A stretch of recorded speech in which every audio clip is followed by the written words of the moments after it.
Hello, everyone, and welcome to the 40th episode of Grave Matters, a round coffin discussion of all things horror. I'm Creepy Clown Girl, and joining me is Filia Noctis. Hi, sis. Hey, sis. My sister from another mister. Great to have you 40 back. episodes. Wow. Yes. Who would have thunk? Right? I had no idea we'd be getting this far along. I really didn't. I didn't either. Wow. And It's amazing. the man behind the yellow stripe, as the Raven Dream, not talking well today. I'm just going to change his name. Raven, he started this platform almost a year ago. And I never imagined it would be going still. I'm very happy. So, and I'm also very happy. Do you know who we have in chat tonight? Or for us in our little voice chat? Do you know who's here?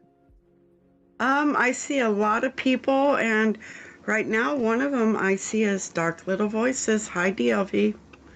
Hi, I see Derringer. Hi, Derringer. Magnetar. Hi, Magnetar. Pasta. I'm just going down the list now. Jenny Dreadful. Wow. Hi. Wow. Let's see, participants. Hi, Nightmare's Edge.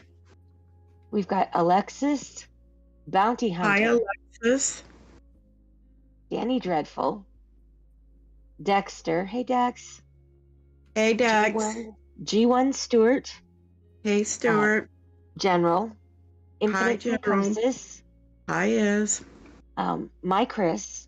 Hi, Chris. Christine Baker. She's my Chris. We've got Magnetar. We've got MD Who. Hi, MD. Hey, honey. Mr. Fox 666. Hi, Fox. Nightmare's Edge. Hi, Sick Edge. Pup. Silver. Hi. Wow. Creepington Pasta. Song Destroyer. Hello, everyone. Rat, Mr. Unknown. Oh, I know who that is. And Patience. We've got a lot of people. Patience. AJ and A Sage are here also. Hello. So I think we should just quit messing with their heads and actually introduce who's here with us. Okay. So everyone, please welcome to Grave Matters. And he just hit 500K subscribers. So congratulations to him. Everyone, please welcome the Dark Somnium. Yay! Hi. And thank you. Ronnie. You're welcome. Hey, Ronnie, how are you? That's crazy. Good. Thank you for having me. How are you this evening? Doing great, thank you. How are you? Oh, I'm not too bad. Awesome. Excited to talk with all of you and hang out. Oh, we're excited to have you here. We are very excited. Oh, the chat's still going. Real quick, before we get started, I want to give a shout out to my granddaughter Alana, to my daughter Katie and Sarah, and to Michelle Stoddard. Thank you, guys. They're listening. So. Wow.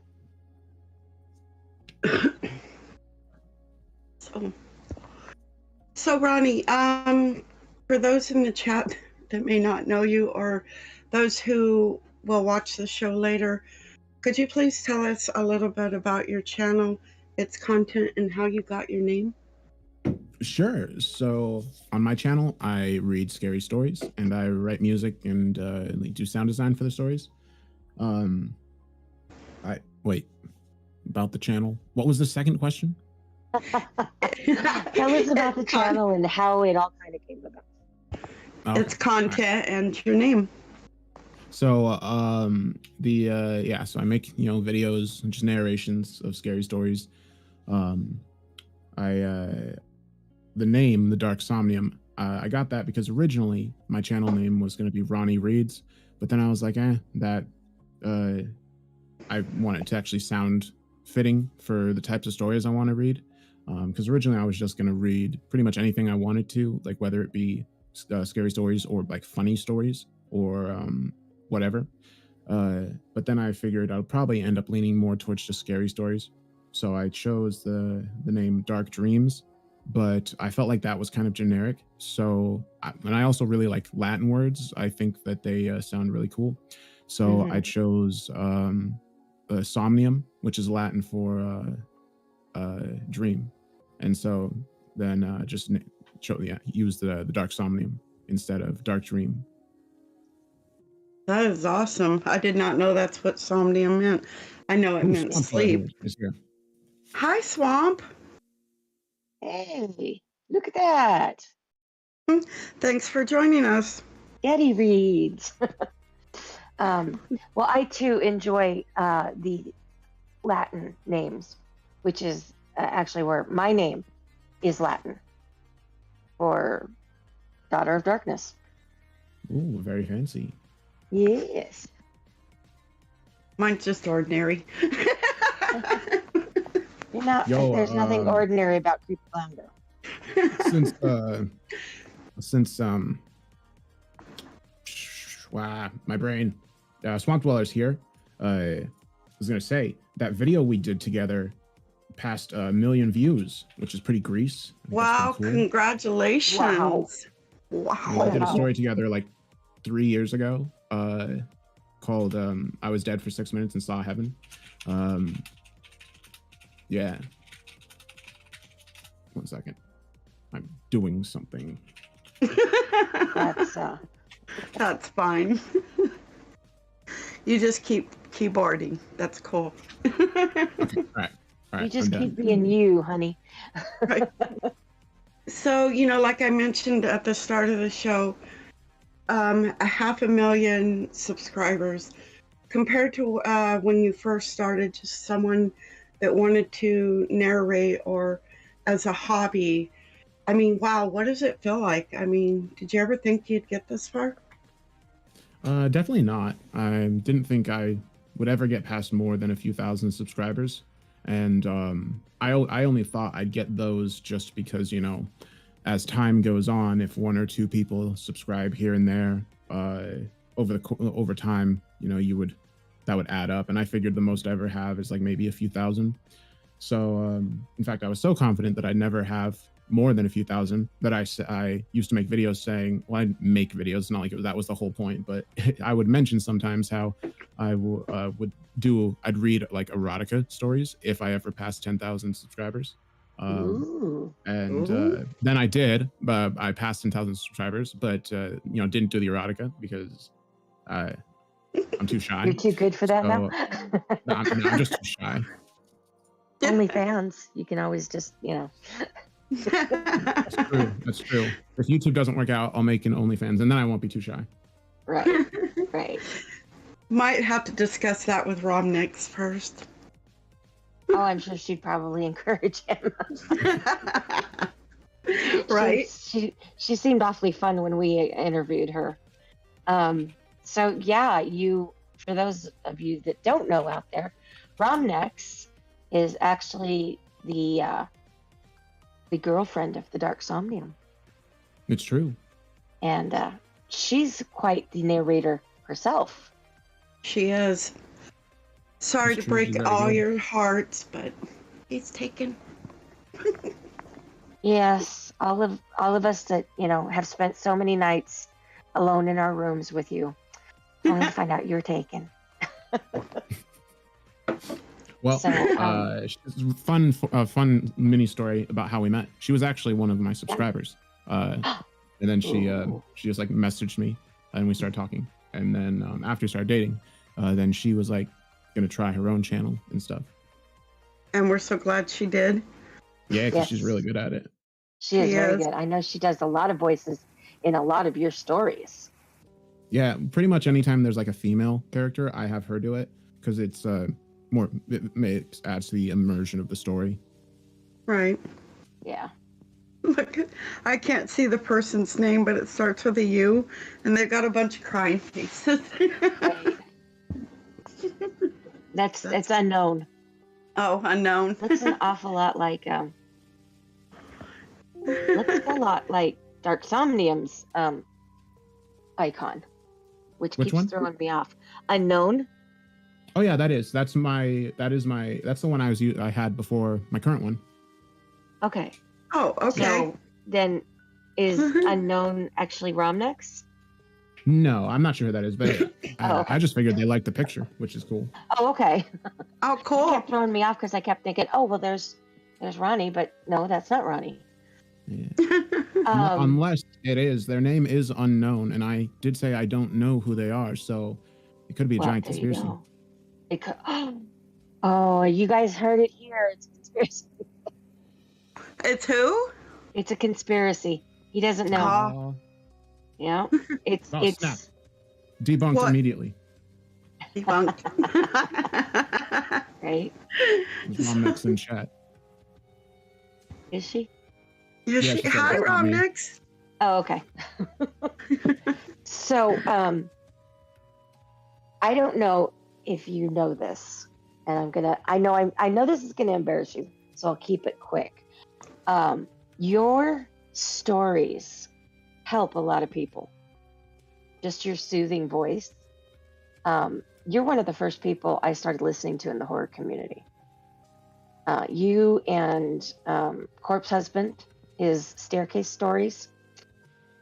I was using it at a time when I was having a lot of surgical procedures on my back. And to help me with pain control, I would listen to the stories so I could kind of get lost in them and concentrate on something other than the pain. And I have spent so many hours listening to you narrate. That's kind of how that's sort of how I got where I am, because, after listening to your stories and stuff, it's like I met CCG, and then she's like, come on, you can do this, come on. So, but yeah, you help a lot of people that you don't even know. So thank you for doing what you do.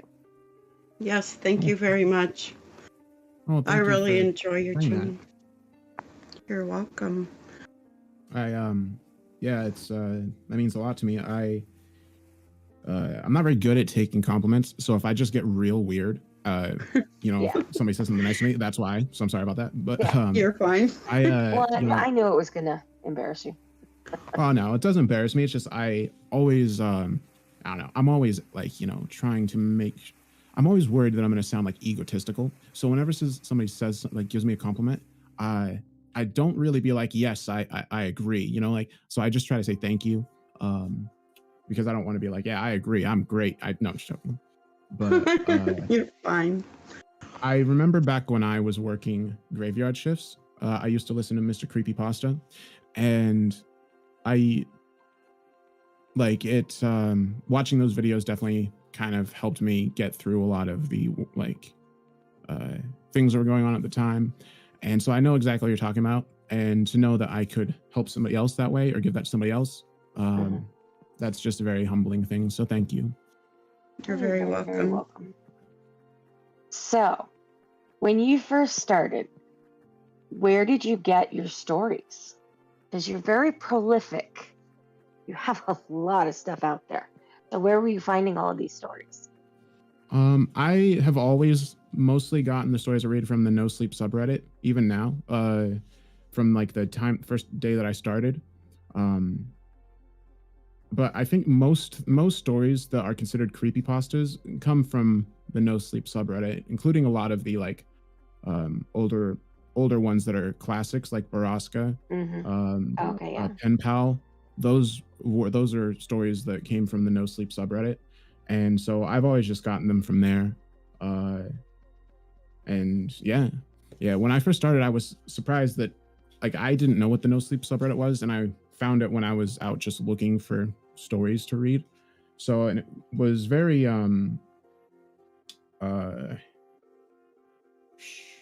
lost my train of thought. Oh yeah, it was very interesting that nobody really knew about the subreddit at the time, at least in terms of people that watch creepypasta videos, if that makes sense. Right. But yeah. I forgot what I was answering. But yeah, the no sleep subreddit. That's where I get them. Cool. We have a question from chat. Let's see. Did you listen to two of the oldest horror content creators on the platform, Mr. Nightmare and Corpse Husband? And did you get any sort of inspiration from them? Let's see. Oh, Kuji also asked a question, but and I missed that.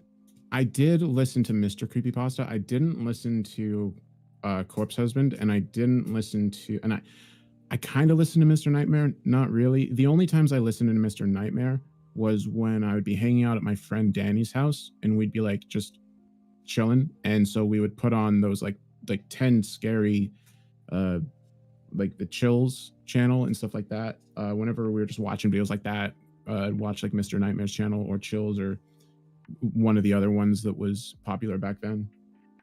Not that they're not popular now, because they're even more popular, but I started with Corpse Husband. I call him Stairs in the Woods because I don't know the name of the story, but that just fascinated me. And then I started listening to you and Swamp Dweller and Let's Read and all of the original OGs, and it's just like, okay, I'm hooked. Yeah. I'll never. I can't. Great.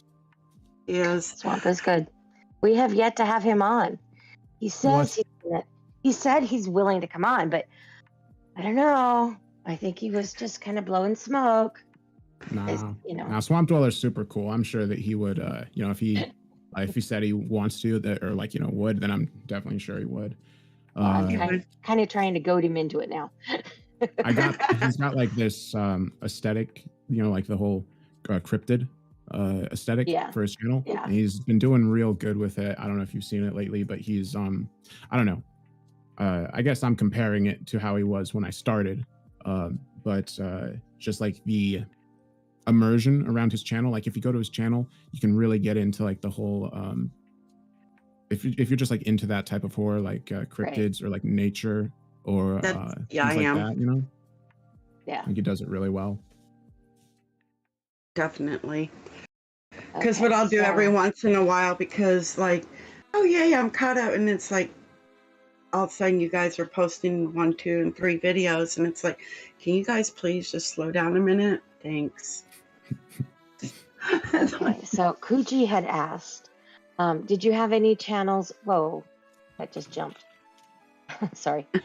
Did you have any channels before you started the Dark Somnium?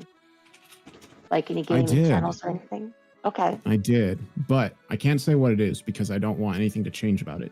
But I used to have a channel where I would post because I've been writing music since I was like 12. And so my grandma had a YouTube channel where she would make videos. Hers were like religious videos, just like, talking about different things in the Bible. Well, she wasn't talking. In fact, she made the videos in like Windows Movie Maker. So it's just like, Windows Movie Maker style videos with like text coming up on the screen. And she would make videos just like talking about the Bible and stuff. And so that's how I learned that you can have a YouTube channel. And so when I started making music when I was like 12, I made a YouTube channel so I could post my songs there. And then there's like, like 100 songs that I made that are super, like simple little melodies on the piano that I made when I was back then. But all of the videos, the reason I wanted to change is because all of the videos most of them only have one comment, and it's from my grandma's YouTube channel, just from her like talking about the music and just talking to me. And she passed away a while ago. And I'd really like the channel to just stay the way it is, with just her comment on those songs. Right. I can look back on that, someday, and it's nice. It's like a little way to remember her. That's completely understandable. Absolutely. It really is. That's very wonderful that you have that. It is. It's amazing. Yeah. So, other than that, sorry. No, go ahead, Ronnie. I was going to say, other than that, I think the Dark Somnium was my second YouTube channel. So yeah, there weren't any others before this one, or aside from that. Okay, cool. Real quick, hello to Vidith22. Hi, Vid. Thank you for joining us. There's That's the another man. cool guy there that's got a great voice. Yes, he does. So, Ronnie, since joining your channel to where it is and now, what would you say is your strongest and weakest aspects when it comes to narrating? Let's see. I guess my strongest aspect, in my opinion, would be the sound design and music. And the weakest aspect would probably be my vocal abilities in terms of doing different voices, because I don't have any training for voice acting or anything like that. I just started my channel because I thought it'd be fun. So all of my readings are just, pretty much just me reading the story and just kind of being like, how would I feel if I was in this situation, or if I was experiencing this, or if I was this person. And that's pretty much all I do in order when I read. So if there's something I could be doing to like be good at like voice acting or better at it, I'm not aware of it because I've never had any training. So I'd like to maybe like, take some classes on it or courses. But I think that's probably like the, like the weakest aspect of it. But yeah. Well, another strong aspect that you have is your voice. Oh yeah. Definitely. Thank you. You have such a smooth delivery. I'm glad that nobody else seems to share my my opinion like on my voice, No. because if everyone else is like, yeah, you need to get some training. What are you doing out here? I'd be like, my feelings. Hurt my feelers. Yep. Yep. Okay, so Song Destroyer asked, have you ever had a story that made you uncomfortable to think about for like the rest of the day? He said I've seen what lies beyond reality kind of disturbed him for the rest of the day. So do your stories do that too? Not usually, only very occasionally. In fact, probably only like twice so far. And that would be, what is it? Probably Tommy Taffy, the third parent, and the Pancake Family. Those two are the only ones that kind of like was after I narrated them, because all of my recordings are cold readings. I don't pre-read the stories, so like the audio in the video is the first time I'm reading the story. And one of the reasons I do that are because I don't like to pre-read stories, because I get distracted super easy. And if I already know what's happening in the story, it's easy for me to just kind of go off and think about it instead of actually recording, if that makes sense. And it makes recording a lot harder. Forgot why I was saying that. Oh yeah, the Pancake Family. But after I recorded, when I was recording those stories, I remember like after I was done recording, I was like, well, that sucked. Now I'm all creeped out, especially the Pancake Family, because I'm like claustrophobic. And that is a very disturbing story. Sounds like it's a sucky situation all around. Yeah. I don't think I've heard that one. Do we have a link to it? Yeah, you'd know if you did. You definitely know if you heard that one. I can get a link for you. Okay. That leaves lasting memories. Okay. So do you have a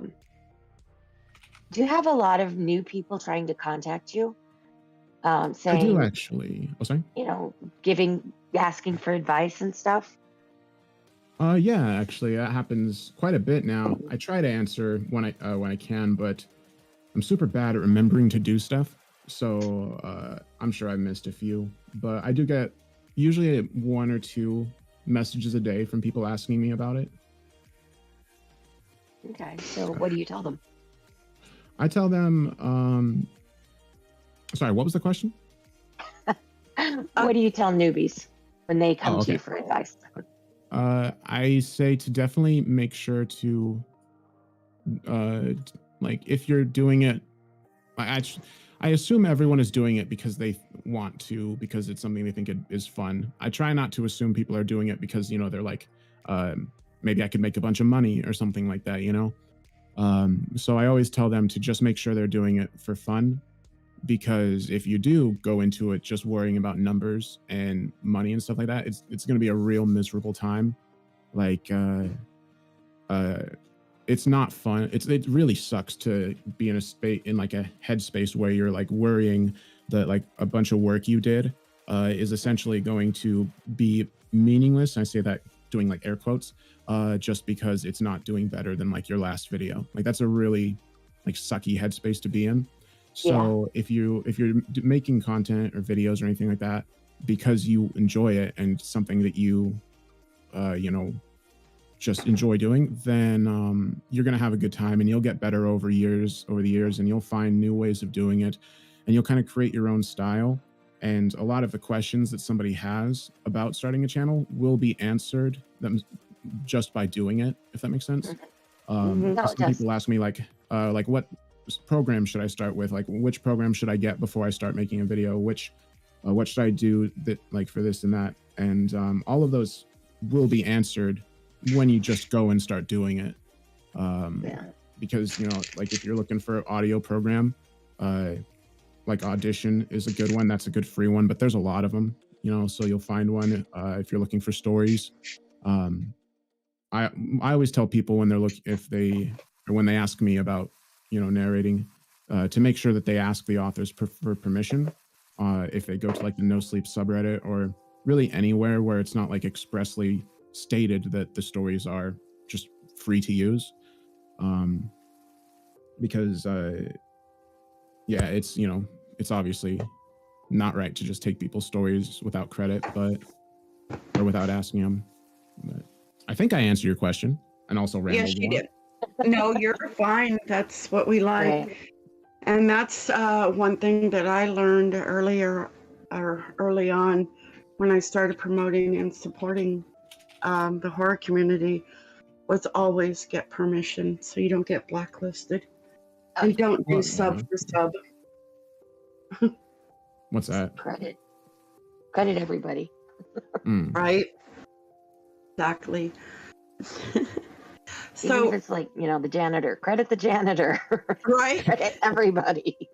Yes. Well, you know, the janitor decided to. No, just kidding. He keeps my workspace clean. Okay, so where am I? We got a bunch of questions. Vidith 22 is pretty awesome. He's one of the first people I met when I started my YouTube channel. Same with Swamp. Well, like they're some of my first friends that I made, you know, through YouTube. So yeah, Vidith's great. So you should definitely check him out. Absolutely. Yes, definitely. Everybody should check Vidith out. So Silver asks, do you have a favorite story that you've read? That's hard to say because there are so many good ones. I don't know if I could pick one over the other, but if I could give you like a few, I'd say Ted the Caver, The Northern Lights, What Happens When the Stars Go Out. Let's see. The Thing in the Basement. That one was really good. I don't know if I'd say it's my favorite, but that's only because I really, really enjoy stories that are emotional, like that blend kind of scare, like horror and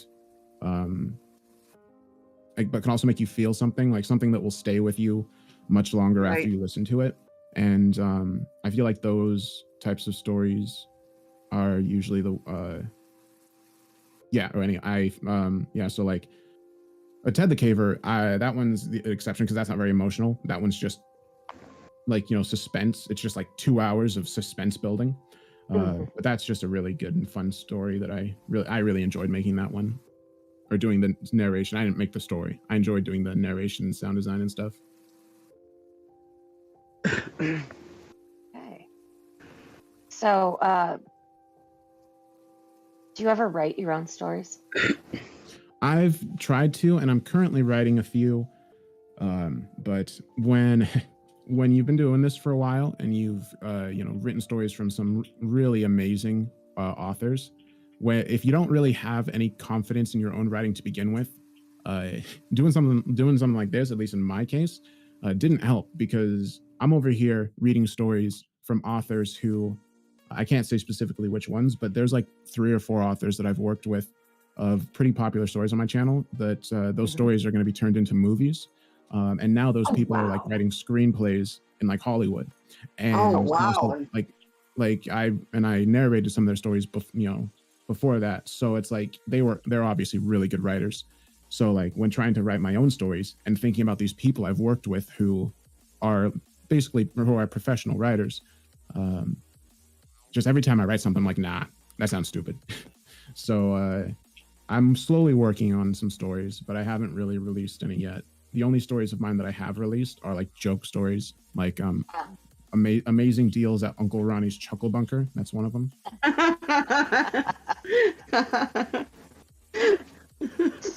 Okay. I don't think I've heard that one. I don't think I have either. I think that's from like 2018 or something. It's super stupid. Wow, okay. Is that on the rotation? Is that in the rotation on the No Sleep Radio? I don't think it is. Oh, okay. Maybe I could add it though. That one, I've got to hear that one. That's great. Real quick, hello to everyone that has joined us. Hello, Four Shot Pasta. Hello, everybody new. I'm not even looking at the chat now. I'm over on the other page. We have a bunch of questions that are getting asked. So I'm on the other page asking questions and ticking them off. Well, actually, Raven is ticking them as I ask them so we don't get lost. Right. We could probably do the rest of the show just asking questions from chat, but we did that before and we didn't get to ask any questions, so we're not going to do that this time. We will ask questions from the chat, but we may not get to all of them, but I will do my best. Awesome. So taking it to a slightly different direction, Ram Muerto Animation says, first off, congratulations again on 500,000. And he would like to know, at what age did you start learning music? And who were you influenced by growing up musically? So I started, what was that? I was saying, good question, Ram. So I started writing music when I was about 12, and the original reason I started writing music was because back when I was like 8 or 9, I was dealing with I was a kid, so I was dealing with a lot of like mental issues, I guess. Mm-hmm. And my grandma told me that I should take my feelings and like my emotions and whatnot and the things that I'm struggling with and find a way to create something with it, to like, find an outlet for it that I can make something positive with. Otherwise, because those same emotions aren't going to just go away. They'll just become destructive. So she had a piano at her house, like just like a little keyboard, not really a piano, but a keyboard. And I'd go over there during the summers and she would let me play around on it. And I started making little melodies, and I noticed that when I was making the music, it kind of just made me feel better. It kind of felt like I was able to put what I was feeling into the music, and that would help me like process the feelings, and I just wouldn't feel them anymore. So I started writing music about that time, and that was when I was 12. But what inspired my music, I'd say, I guess, is the Silent Hill video games. I really liked the way the soundtrack, especially for Silent Hill 2, I really liked that soundtrack. So I don't want to say I like emulate it, because I definitely try to have my own style, but I would say that a lot of my music is definitely inspired by the Silent Hill soundtracks. That is awesome. Yeah, your grandmother was a very wise woman. Yes, she was. She was. And it sounds like you were very lucky to have her. And music is a great outlet, whether you listen to it or create it. It really does help. Yeah, it does. And that's wonderful that you had that opportunity, because so many kids don't, and they do go the destructive way. Yeah. So that's pretty pretty freaking awesome. Yes, it is. What is this Godzilla NES creepypasta? Song Destroyer would like you to narrate Godzilla NES creepypasta, because there's not a good narration of it out there. I actually not just barely, because this was like 2 months ago. I just haven't done it yet. I got permission from the person who wrote the Godzilla NES thing to do a version of it. So I'm trying to work in when to do that. But I definitely will be doing that. Oh, there we go. There we go. There we go. That is so awesome. See? Okay. Now let's ask some of our questions, Cece. Okay, so Ronnie, you're writing an autobiography. Which chapter in that autobiography would you use to sell your autobiography? Which chapter in it would I use to sell it? What would be the chapter that you would promote to get people to buy your autobiography? Yes. Let's see. I don't know. My life's been pretty boring. Let's see. I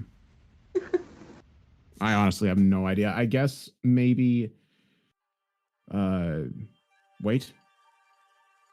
Yes, just as I suspected, I seem to have forgotten my entire life. I can't seem to remember any moments of my life in between that thing I was just talking about with my grandma and now.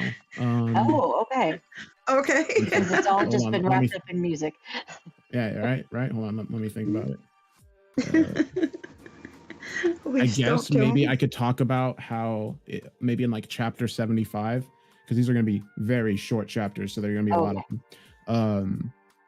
them. 75 out of 3,000, where I see the ocean for the first time, which was actually last year. Because since I grew up in Utah, which is landlocked, I'd never been to the ocean or seen it in real life until just last year. Living out on the coast now, so that was pretty Greece. Might be pretty interesting. I'm pretty sure that would sell some books. Cool. Okay. Yeah. I understand about the whole landlocked thing because Cece and I both live in Arizona, so we understand about the whole landlocked thing. Although I want to point out, we may get monsoons, but we don't get hurricanes. That's good. That's good. Yeah, I've never experienced either. You never. I thought Utah got some of the monsoon rains in the summer. I don't think so. I mean, it rains like twice a year in Utah. But I mean, when it rains, it rains a lot. So right. Sounds like Arizona. As for the hurricanes, I moved to Louisiana in the last week in July of 2005. And the very next week, Hurricane Katrina hit. Literally a week after I moved to Louisiana. Nice. Well, that's unfortunate. Yeah, it was. And then, like a month and a half later, they had another hurricane, Hurricane Rita. And I left. I came back to Arizona. It's like, I don't like these hurricane things. They're not that much fun, you know. I bet. Kind of terrifying. Scary. It was. It was actually. I've never been in a hurricane, but I've been in several earthquakes and aftershocks. Living in California for a few years, I'm like, nope, I'm done with this. So it's pretty scary. Oh. Have you ever been in an earthquake, Ronnie? No. No. Good. Let's keep it that way. Yeah, they're kind of freaky. I was in Alaska when I got in an earthquake. And, you know, Alaska has them all the freaking time. They're like constant up there. And I didn't know what was happening. I thought there was like a train or something going to smash into the building because it gets this sound, this weird kind of roar thing. And it was just, I didn't know what the hell was going on.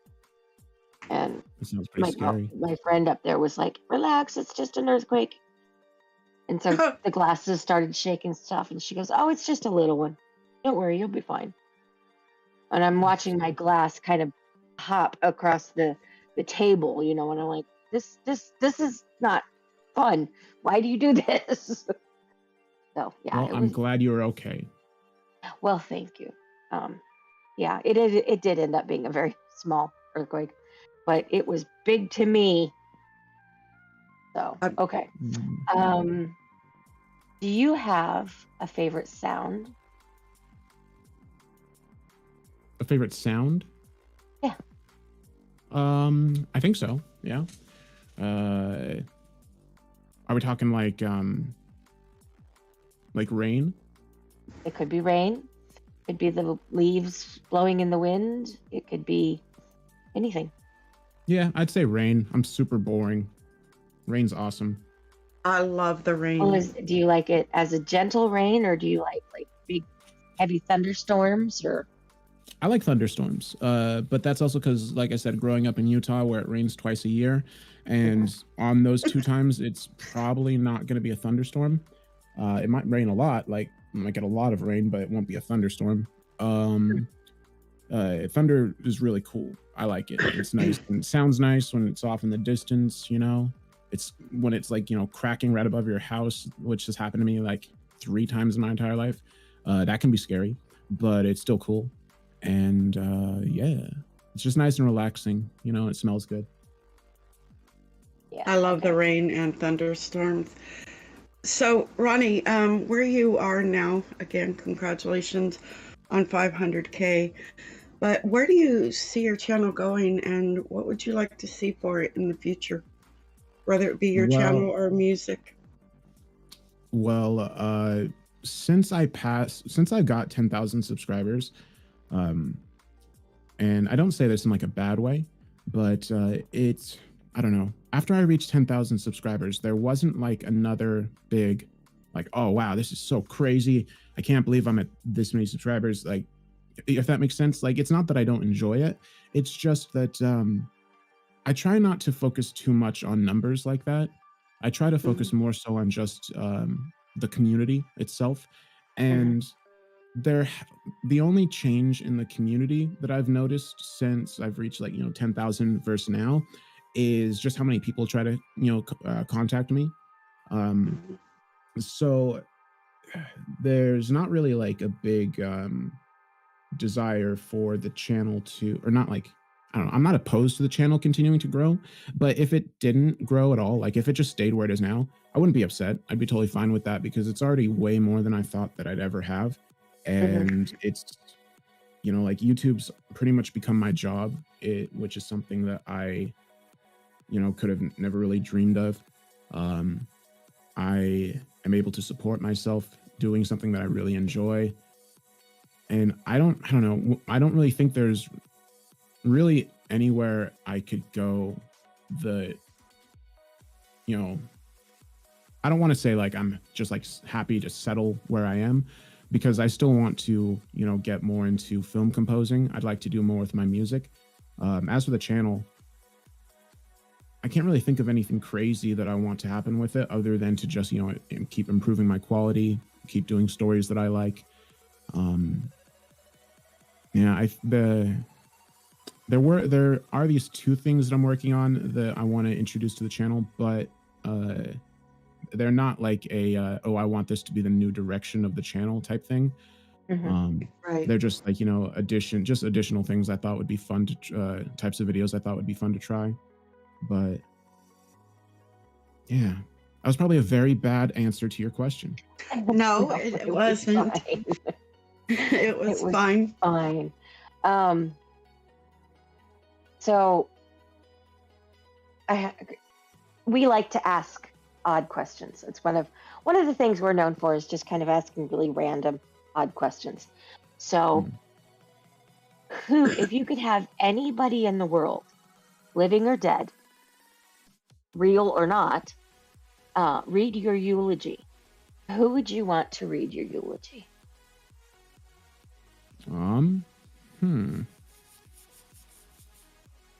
Let's see. The guy that played Darth Vader, he sounds pretty cool. Was it James Earl Jones? Yes.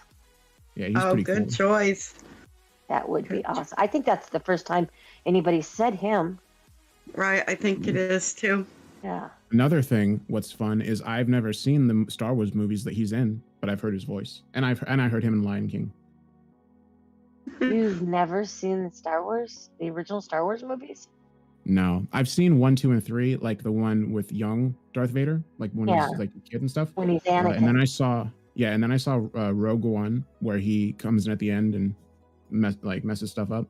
And those are the only Star Wars movies I've seen. You are missing a whole chunk of life, honey. You are. I don't know. I feel like I missed the boat. I feel like I missed the boat on Star Wars. You know? Yeah. It's like if Star Wars came out today as a brand new movie, you know what I'm saying? I don't know. I think it's too late for me to kind of get invested in it, you know? Because to me now, it's just another movie. It's just another movie that I didn't see. So it's, no matter what, it can never be as great to me as it is to everybody else, because I don't have the nostalgia, you know what I'm saying? If that makes sense? Oh, yeah. Yeah. I remember standing in line, like a line that went around the movie theater when I was a little kid, to go see the very first Star Wars. For hours, standing in line for hours to get tickets. Ugh, no. And it was at one of those great single theater, you know, so you had the balconies and stuff. It was at one of those really neat old theaters. But it was, you know, I was a little kid. It was the biggest, best thing ever. Nobody had ever done anything like that. So, you know, people look at the special effects now and go, what? This looks like crap. But for us back then, it was amazing. Yeah, right. That's like me with the first time I saw Star Trek. Real quick, hello to Big Daddy Stone. Thank you for joining us. Oh, hello. Mr. Stone. Mr. Stone, speaking of Big Daddy Stone, he's coming along very well. And he has his own style, but yet it's very similar to your style. So are you kind of mentoring him, even though he's... No. I'm sorry? Even though he's old enough to be your father? Well, see, he actually has I think he has experience doing stuff like this already, because he was like a radio host. So like back in like the 80s and 90s or something. So he already has experience doing this. So I haven't really shown him much other than how to kind of, like, I showed him my workflow for how I make videos to help him get started. And he's making his own style with that, you know? So I'm sure there are some similarities here and there, but I haven't really taught him anything other than just, you know, like how to use some software like FL Studio and Audition and stuff. Like everything he's doing, he came up on his own, like in terms of the style and sound and stuff. Well, he does an amazing job. Yes, he does. Yes, he does. Yeah, he's great. And he's kind of close to you personally. Yeah, he's sorry? Yeah, I was gonna say he's Ron Next's father, is he not? Yeah, he is. Okay, so if you guys get married, he's gonna be your father-in-law. Yeah, I mean, that'd be pretty cool. He's a pretty awesome guy. We went and hung out with him for Christmas, and that was pretty grease. It was a good time. Awesome. You guys will have to do an episode called All in the Family. There you go. Right, we'll have all three of you on. Right. That'd be cool. We'll have to call it. Anyways. All in the Family. So, Ronnie, with your channel, like I said earlier, or asked where it is now, is there anything that, if you could go back to the beginning, that you feel that you could have done different or should have done different? Or are you content and happy with the way your channel is now and the path it took to get here? That's a hard question to answer, only because I personally feel like I'm not a perfectionist at all, far from it, but I am very like I don't know how exactly to describe it. I don't listen to my old stories. Anything that's over probably like a year old, I try to actively avoid listening to when I can. I'll listen to my own stories here and there if I'm with somebody who, wants to listen to it, or if I'm trying to review something, or if I'm checking for something. But other than that, I try to avoid listening to my stories that are over a year old, just because every time I listen to it, I think of all the things I could have done better. I think of like the fact that like my microphone now and the sounds much better. Um, so like, yeah, I'm not happy with a lot of my older stuff, only because of things like that, like small things that are just natural that come with time. Right. Anybody who does something will look at things they did, a year or two ago and see where they've improved on it. Um, but for me, the specific thing is how I used to whisper in my videos. I don't even remember making that decision to talk like that, but I guess I just used to whisper all the time. So like if you go back to my super early videos, like I'm like talking super softly. I'm not even sure how to replicate it without just trying to whisper. And I think that probably came from just me being shy and like like kind of wanting to make the stories and do that, but also being afraid that I sounded kind of like stupid. Um, so if I could go back and change that, I would try to have more confidence in myself, just so I at least the product, like the thing that I'm making doesn't suffer because of it. Right. Okay. So we're gonna do a quick Myself, just so at least I don't know, commercial for you. So we've got your links that we're putting up in chat. And if someone wants to submit a story to you, what would be the best way for them to get that to you? So you can either they could also either post it on our subreddit, well, by our I mean like the community subreddit, Right. which is the Dark Gathering, and then, or you can just email it to me, and my email is darksomniumcontact@gmail.com. It's also, if you go to my YouTube page and go to the About section, the email there, that's what that email will be. And that's pretty much just like my direct email contact. Okay. Because we actually are having quite a few people wanting to know how to get stories to you. So we had to do a quick break to tell everybody. So Okay. you probably get an influx or something. I don't know. Oh, nice. That's cool. All right. So let me pop over here and make sure we got the links going up. All right. Yep. We got his email. His email is in the About section. Oh, I can also type it in the chat. Here you go. Wow, chat is just going super fast for me because I've been on the other page. There we go. I've caught up. Oh, Mr. Dank shit. Okay. Hi, Dank. Bounty Hunter. Let's see who else. Did I see? I saw PA Nightmares in here. Hi, PA. Hello. Okay. All right. So we got that information out there.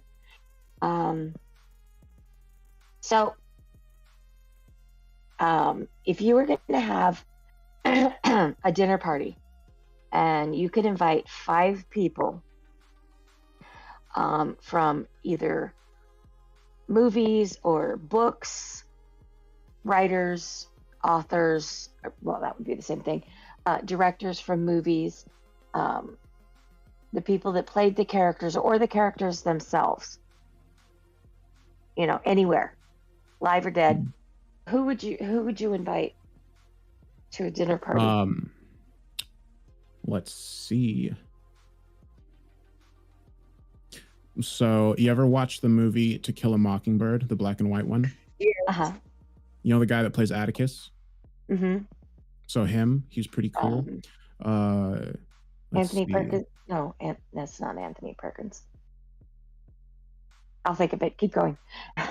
Let's see. And then I guess probably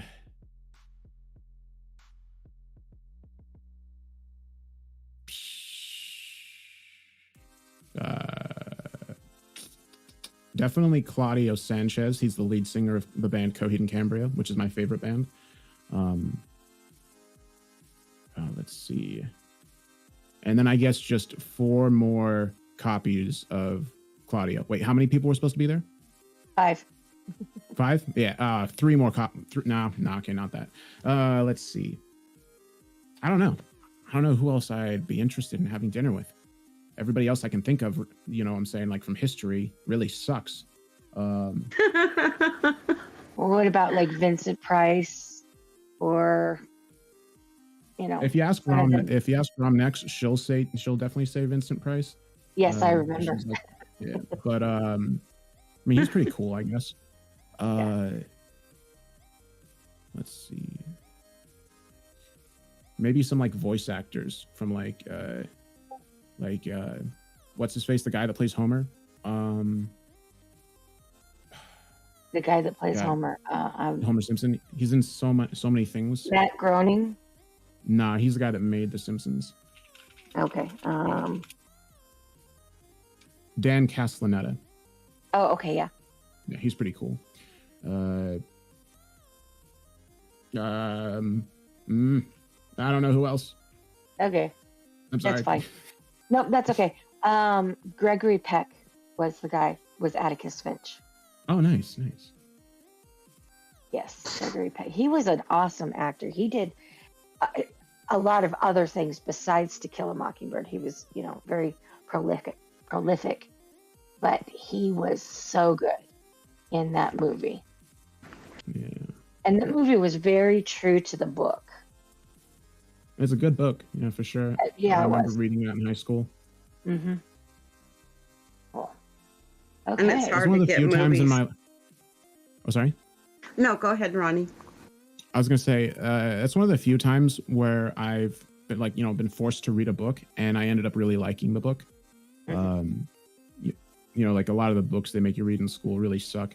That and The Uglies I really liked. Those are the two of the books they made us read in school. I didn't have to read The Uglies. That's a good book. We had To Kill a Mockingbird, Of Mice and Men, and then there was one that was actually, this was probably because it was about Arizona. Bless the Children and the Beast, or Bless the Beast and the Children. About some boys from a boys' school. Fuck-ups, social outcast kids. And they are witness to a canned hunt for buffalo, which is basically they put the buffalo in a pen and you can shoot them in the pen. And they band together and they try and rescue the buffalo by letting them loose in northern Arizona. Nice. Yeah. Save the buffaloes. Oh, The Outsiders, I did read that one. Oh, The Outsiders, right? I forgot about that one too. Yeah, so, how much can you squat? How much can I? Let's see. That's not my question. Reminding me about how I haven't been to the gym in 2 years. I think like 3 something. Okay, that was Big Daddy Stone asking. He would want to know. I'll tell you exactly why he wants to know. He's trying to size me up for our inevitable leg wrestling that we're going to have, that I'm going to win. Okay. Okay. Yeah, so if I had known it was him asking, I would have kept that secret. Well, we just won't tell him about your, secret practices. Okay, cool. So, are you allowed to, or do people let you license their stories, which I guess is like, do you have indefinite permission to do these stories? So I don't I don't know. With the authors, I don't, it's not like I had like a contract system set up with them. I wasn't like, all right, now sign this, give me that, whatever. It's more so just like, because I started this channel when I was just some guy in my room who was approaching other people in their bedrooms. Well, I wasn't approaching them in their room, but they were in their bedrooms probably. Well, actually, not really. It's more so just the description. Peeking through the windows? I was, peeking through the windows. No, I just like approaching people who were like small time, just people posting their stories on Reddit, just like not really anything serious going on. And throughout my entire time on YouTube, I've tried to keep it that same level of just like me making videos. It's just like, because I never wanted to seem like some sort of like corporate entity or some sort of like, brand or anything like that. I just Right. always wanted to be just me, just making videos because I think it's fun. And when it became something that I was earning enough money for to where it could be my job, I still try to keep it like that, where it's, just me, and like kind of like just really personal, if that makes sense, or personable. So to answer your question, I don't do contracts. I pretty much just ask them for their permission. So um, it's my understanding that it's forever, but because it was never like, hey, can I, make a narration on your story and then I'll delete it after 2 years. It was more so like, hey, can I make a narration on your story and post it on my YouTube channel? And then they're like, yeah, that's fine. And then I'll like pay them some of what the video earns. Have you Um, ever had someone give you permission and then ask you to take it down? Yeah, that's happened a few times.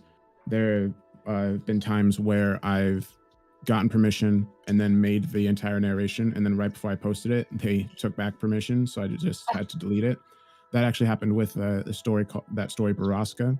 I made like a 6 hour long narration of it, and then before Wow. before I went to post it, I was talking to the author, and she told me that she sold the rights to the story, and then asked me if I actually would not post it because that might. Well, obviously she already sold it, so and of course I wasn't gonna still post it anyway. So Right. Wow, that's a lot of That's work to put into right. something to have to turn around and not be able to use it.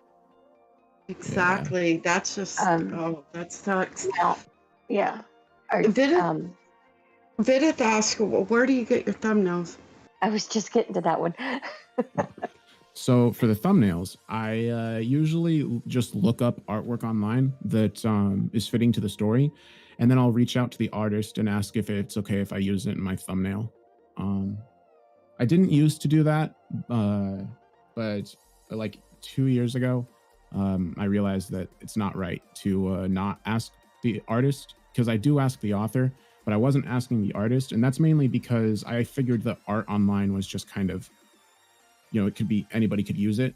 Right. Um, but I realized I was wrong for that. So in the last 2 years, I've been making sure to ask them and link to who the artist is in the description.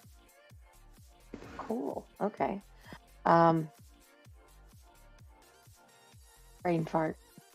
Yes, brain fart. So, I Ronnie, was going to ask you something else, and now I can't remember. okay. So, Ronnie, you've been a bad boy, Oh, nice. and you're in prison, and you're on death row. You're gonna die. What would your last meal Tomorrow. be, and your method of execution? I guess like probably grapes. I really like grapes. Let's see. Hey, Pizza, maybe some fruit roll-ups, and some like Three Musketeers. I like that. Some root beer. I guess just like if I would just like take a few minutes and just try to think of every food that I've ever enjoyed in my life and just put those down. And then I guess execution is like whichever way is the quickest. If somebody could just like walk up to me with a gun and just be like, and like, oh, like firing range, but I don't know, just much quicker like than that, because firing that seems like some squad. sort of firing squad. But just something a lot quicker than that, because that seems like it sucks. Yeah. If I'm dying, let's just get it over with. You know what I'm saying? Right. Yeah, absolutely. There's been an ongoing debate on whether guillotine would be quick enough. I don't think think it would be. But some people think that your head still stays alive for some seconds after it's severed. I don't see So- why it wouldn't, because your brain dies from like lack of oxygen or lack of Right. blood, and if you're getting your neck cut off, it's going to take at least a few seconds for your brain to not get that oxygen, because you can stop breathing for, I don't know, like up to a minute. I could just hold my breath, so like Right. what's the difference between that and getting the neck cut off? It's not like there's any air coming through it anyway. So I don't see why the brain wouldn't be able to stay alive for at least like 20, 30 seconds. I don't know. Maybe because it's just too creepy to think about. And then you'd definitely be feeling all that pain from your neck being severed. Ugh. Well, but all those nerves would be severed. Yeah, but there's still a bunch of nerves on the. Yeah, there are some. I was on the neck itself. Yes, you're right. Yeah. I don't know. But yeah, I get what you're saying. Myself. I think one of the funnest responses that we had to that question was MD Who. She goes, well, popcorn kernels in the electric chair. Yes.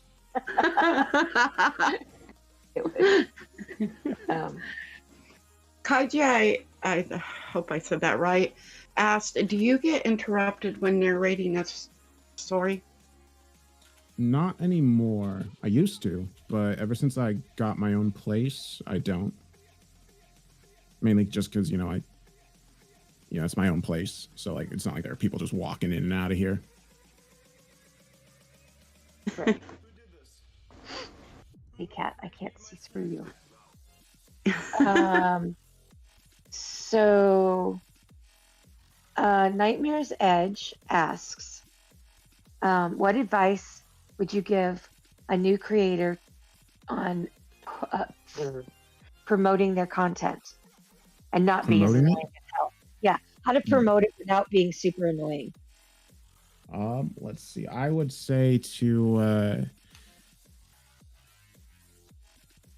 I don't know. It's hard because when I first started, I was thinking the same thing. I was like, how can I get people to notice my stuff in comparison to everybody else? Because, when I started posting and you have the established big channels that cover the exact same, stories, it's hard to get people to want to watch your version over, somebody else's that they may already know.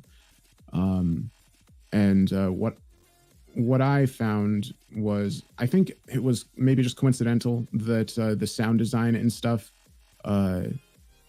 was what I needed for that, because what you'd want to do is find a way to make your stuff just unique, like as unique as possible.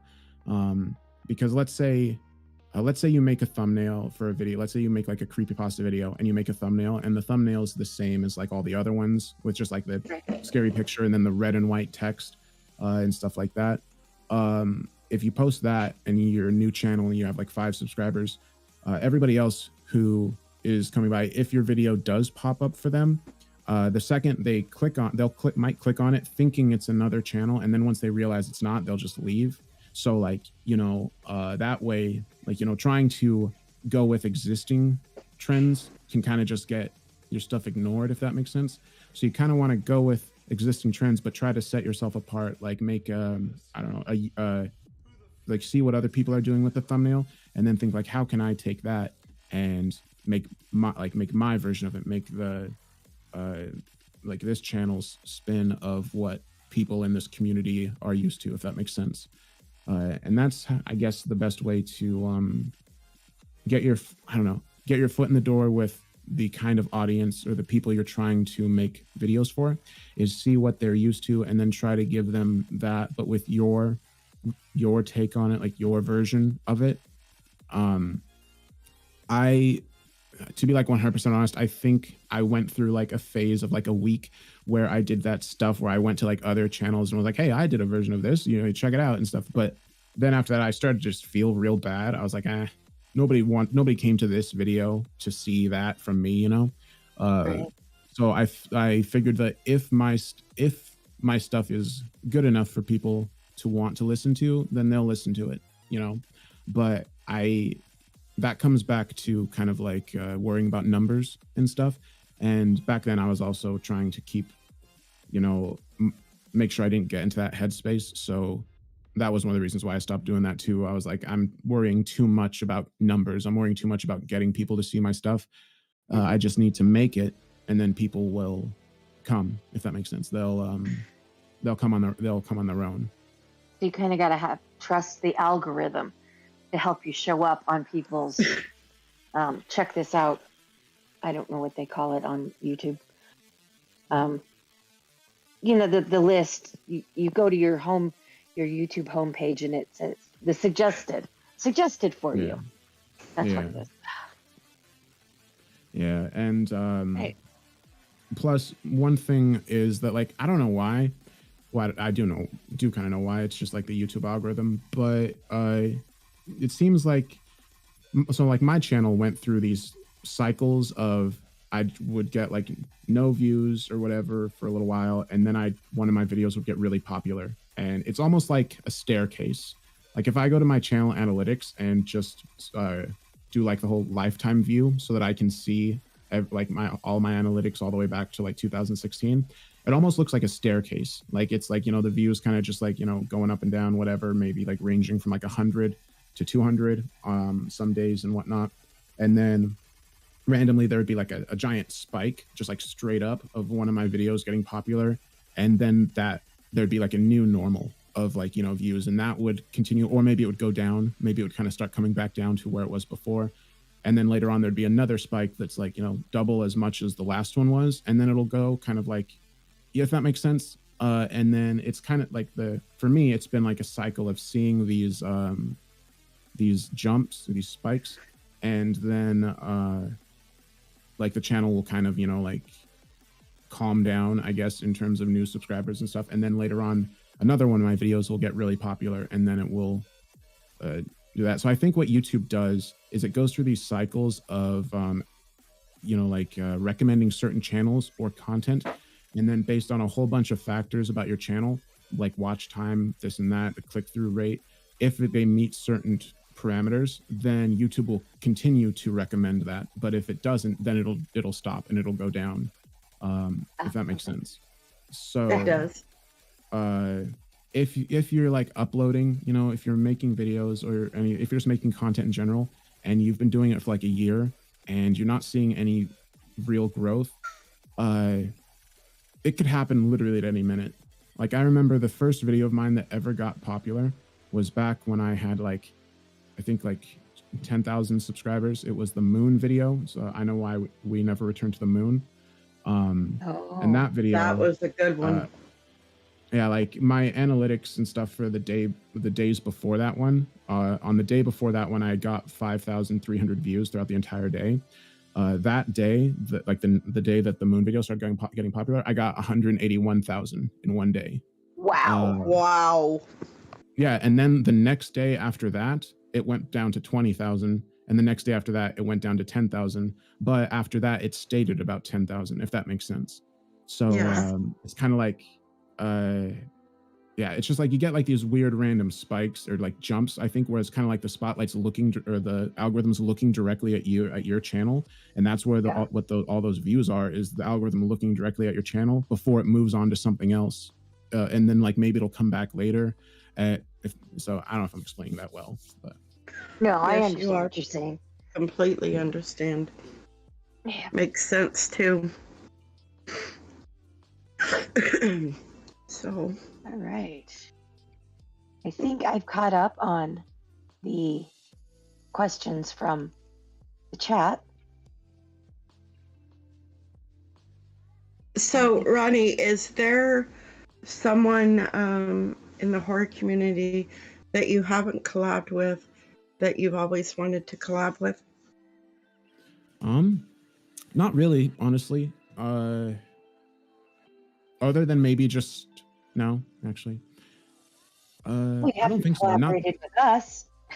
I mean, that's true, but I don't really. It's not that I'm opposed to working with anybody. I definitely enjoy working with as many people as I can because it's fun to create things, especially with people who are in the same community as you. But when I started, the only channel I was really thinking that I would be like, oh, I'd really like to be able to work with channel was Mr. Creepypasta.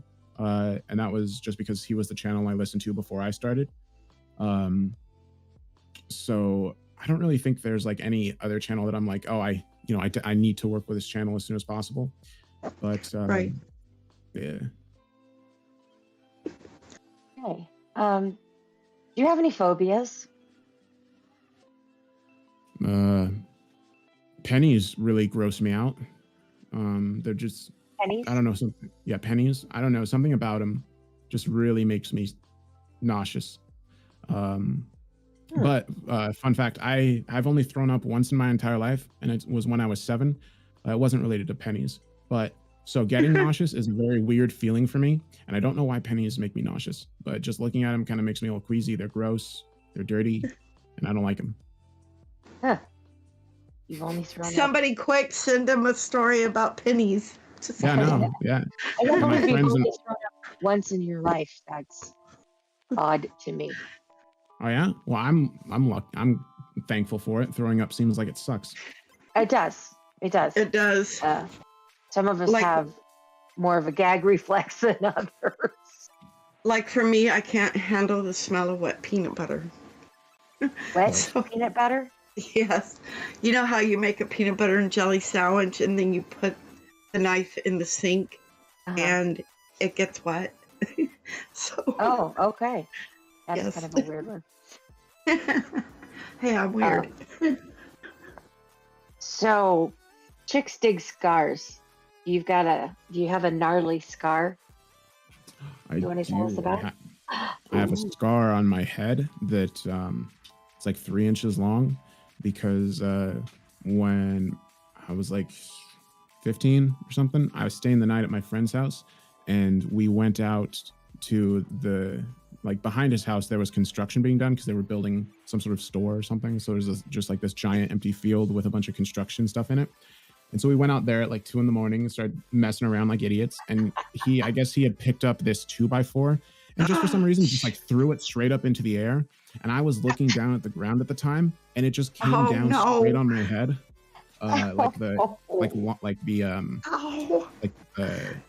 Yeah, it just came down straight on my head. And it was kind of funny because he's afraid of blood. So and after that, I just blood just started flowing down my head or down my face. It was super weird. It felt like somebody had like a hose of warm water right on my face. And so I just started chasing him around. I was like, because I knew how much he hated blood, and I was kind of annoyed that I was now bleeding because he threw a 2x4 at me. So I started chasing him around, trying to give him a hug. And then we went to sleep after that. I probably should have gone to the hospital because could have gotten a concussion. But instead, his mom just gave me a bunch of paper towels to put on my head, and then I put a beanie on top of that to hold it down, and then we just went to bed because it was like 3 a.m. Oh my God. And that's what you get for sneaking out. Right? Goodness. As the Raven Dreams ask, hold on, let me get my eyeballs just here. If it was a zombie apocalypse, what 2 people would you want to have in your party? Alive, dead, real or fake? So Who do you want to save your butt? So, I gotta go with Big Daddy Stone because he has this whole plan for zombie survival. And also then Ash from the Evil Dead movies. Oh, yeah. Awesome. Okay. He's very popular. And why Ash? Because those movies are amazing. And me and my friend Colin, when we were kids, we would stay up all night watching them. And me and him, we were 8. We had this running gag where there's a movie Army of Darkness. There's this very specific scene where he's in the castle, and it's towards the end of the movie where all this shit's going down, and he's climbing up this, or he's getting this rope or something, and then there's this skeleton crawling on the ground with a knife in its mouth, and he's like, I'm gonna cut your gizzard up, and that's the skeleton's muttering that as he's crawling towards him, and so me and my friend would just quote that line back and forth to each other all the time. And when you asked me about a zombie apocalypse, I just thought of that, so that's why. Yeah, Ash, not Bruce Campbell. Ash has to be Ash. Yeah. Well, yeah. I mean, Yes. What is Bruce Campbell going to do? Act his way out of the situation? Doubt it. Exactly. Right. Don't mind me. I'm one of the zombies too. Or something. Okay, so your best friend calls you in the middle of the night and says, I need to hide a body. What do you say? Do you help? And if yes, what do you bring with you? I look up the address of the police station in whatever town he's in and say, meet me here. And then I call the cops and say somebody's going to bring a body to the police office. You know what I'm saying? Because I don't care who it is. If they killed somebody, I'm not going to be involved in that. Dude, that's harsh. Corporal Carnage was very similar, but he was in law enforcement. But he's like, yeah, I'd turn him in. Maybe it's because I don't have any best friends, and so I don't have anybody I can think of. Well, I guess no, Rom. I guess if she called me and was like, I have a dead body, I would be very confused because she doesn't have any friends either. We're just, no, I'm just joking. But, you guys just hide in your respective offices or rooms and hoard, and that's all you do. Exactly. That's okay, it. so the guy that hit you with the board when you were 15, he calls and says, dude, I gotta hide a body. Help me. You're like, no. Well, he was hardly even my best friend because like 2 weeks after that, he tried hitting on my girlfriend at the time. I actually, when I said my friend, I was actually thinking about saying like, well, not anymore because he sucks, but Oh yeah, okay. That caveat there. Okay, so you're not gonna hide a body. Most likely not. Wow. Okay. I know, right? But if The it was dark Romnix, more like. you'd probably call her dad. You'd probably call Big Daddy Stone and go, dude, we gotta help. Another good one, the Dark Snitchnium, the Snitch Somnium. That one's a good one. Oh my goodness. I can see that hashtag going around now. Right? We have a question from, since it's in the Grave Matters chat. Okay, let me get over there.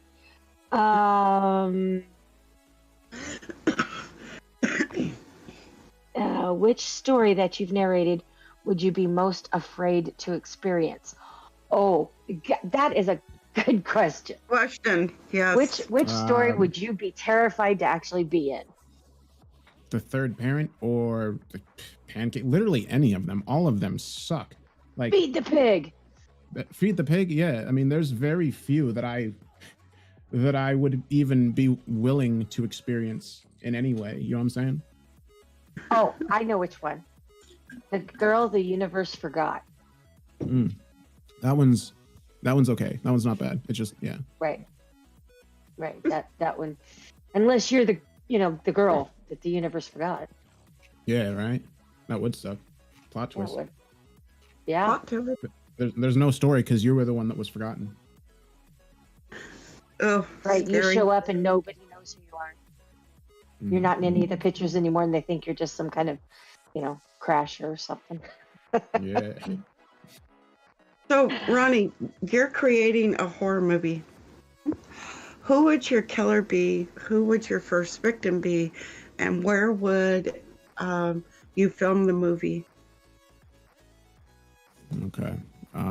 Let's see. Multi-part questions. So I'm not really sure on who the victim would be. I guess I can make up somebody or maybe say Swamp Dweller. And then the killer would definitely have to be a giant spider. And then the place is, I don't know, like an abandoned factory that has been taken over by giant spiders. Oh, cool. Okay, giant spiders. Didn't they do that in 8-Legged Freaks? I believe they did.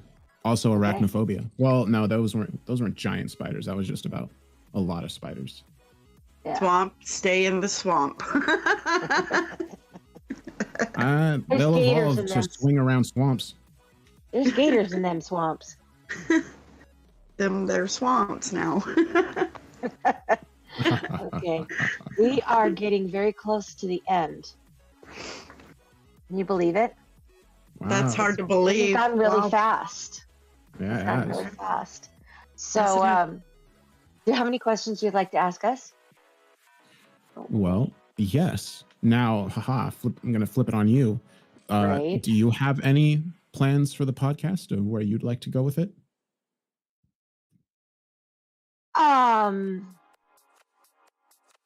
I would just like to continue getting great getting great people on here. I would like to expand it a little bit to maybe include artists, because we have some really good horror artists out there, and not just authors and narrators, but you know, the animators and you know anybody that has Mm. anything to do with the horror genre. You know, if we Right, could That's get, pretty cool. exactly. I mean, if we could get like Tony Todd on here or something, that would be amazing. He said Mm. that might be a possibility. Yeah, he did actually. That's why I mentioned him. That's pretty Yes, cool. But yeah, yes, I'd just like to continue expanding, you know, our expanding the people that we get to talk to. Right. So if anyone in chat or anyone later on watching, if you're a narrator, a writer, a musician, uh, anyone in the horror community, DM one of us and we'll try to get you on in a future podcast. Also, beginning in March, we're going to, for the entire month of March, we're going to start having 2 interviews each show. So keep your eyes open for that. So, Nice. Yeah, Nice. those tend to be fun, yes. especially if you get people that are like friends, and the energy, they just start bouncing off each other, and they're Right. really funny. It is. So And in that's the yeah, near that's- future, we would like to have you, Romnix, and Big Daddy Stone oh yeah, on. family affair, absolutely. Yes, on. So that would be awesome. That'd be So, really cool. that would. We'll have to come out. Let's see. A grave family. There we go. A grave family affair. There you like go. Yes. Certified potato. Wait, did he just ask something? I don't know. Okay, maybe we're just commenting on his name. That is a pretty cool name, Certified Potato. I like Yeah. that. Well, everyone, it has come to that time. So, Ronnie, do you have any final words? And then I'll go and Sis will have you close it. Okay. No, I don't think I do. Okay. So, everyone, join us next Thursday as we interview Trex. Also, thank you to, I believe, the 32 awesome content creators who joined Hair Raising Narratives and I in our channel to channel 2-part 3-minute horror story collab. Look for that coming out sometime in February. Really excited about that. Thank you, Ronnie, for being a part of that collab. Awesome to have you. No problem. And let's see, Trex, again, congratulations on 500,000 subscribers. Thank you to everyone in the chat. You guys are awesome. Awesome questions. Thank you to Raven again, because without you, Grave Matters wouldn't exist. Thank you to Patience, who lends them to us every week. Ronnie, again, thank you for coming on. Awesome interview. Really enjoyed having you on. And Sis, thanks for being a part of Grave Matters with me. So until next time, stay frightened and remember, if you listen, the graves always whisper. I love it when she does that. Yes, Ronnie, the Dark Somnium. Thank you so much for being on the show with us.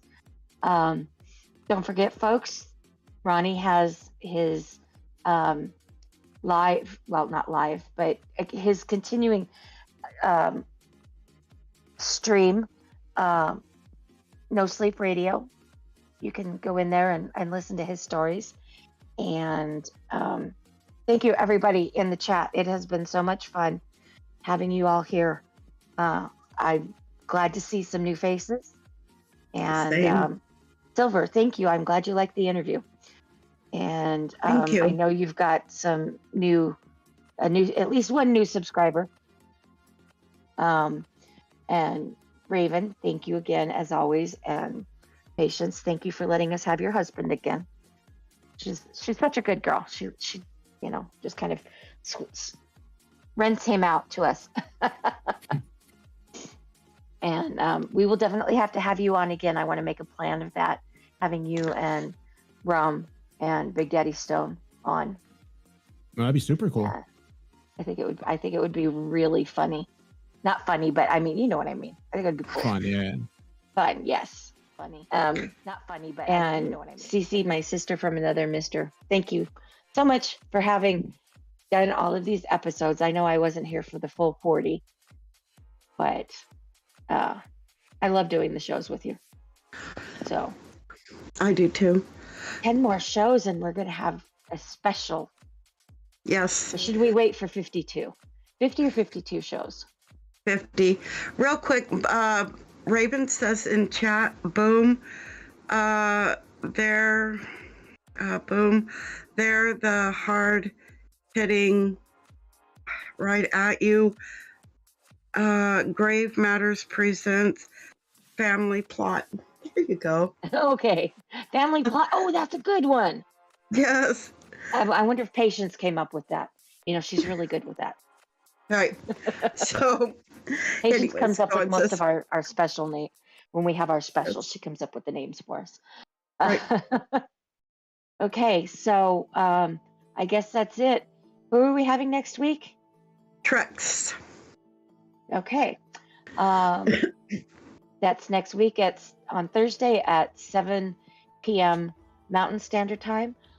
Don't forget this weekend on the Traveler's Tavern, we have Roy Beeman and his lovely lady Jelly Bean. Awesome. And that's at 6 o'clock Eastern on the Nevermore Collective. And if you're interested, you can join the collective.